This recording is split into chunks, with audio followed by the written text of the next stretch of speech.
she just got them all going again, and she got them all wound up and drove the pirates away and took their damn ship and killed most of them and and then went back down to bed again. Pardon? No. What will do that to you? Childbirth will do that to you? Whoa! Is that right? Oh boy, those poor Barbara pirates didn't know what hit them then. But apparently, and that you can imagine the men coming back and telling that story forever afterwards. I mean, they would never quit telling that story. So that's one of the things that has survived. That's one of the stories that has survived her down through the ages. She kept going back to Richard. I guess she must. I beg your pardon. She did. She kicked him out. She got him back. They remained married, surprisingly enough, to Richard until he died. But she never gave up Rockfleet. So in the sense, she'd let him in once in a while, obviously, because Tibbet Lung was definitely his son. But she pretty well did what she pleased. And of course, Richard, Tibbet was her pride and joy, because he came from real aristocracy, the McWilliam family. They were much bigger shots, if you like, bigger landowners and so on, the O'Flahertys. So now she had this son that she'd had on this ship as a leading her men by McWilliam, her second husband, and she had the other two sons by the O'Flahertys. So she was, very well placed in that entire area of the west coast of Ireland. So she was. Her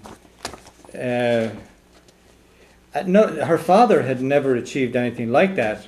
Marrying her off to the O'Flahertys might have been a good move from his point of view, but nobody could have imagined that she would be kind of, in many ways, the champion or the of both of them. She's of both families. Okay. I'm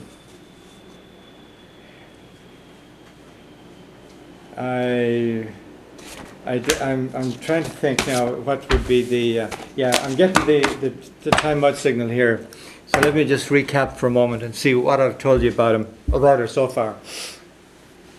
Hopefully you're seeing a real woman here. You're not seeing just a name in history books, and hopefully you've also got an idea of the kind of times and country that she lived in,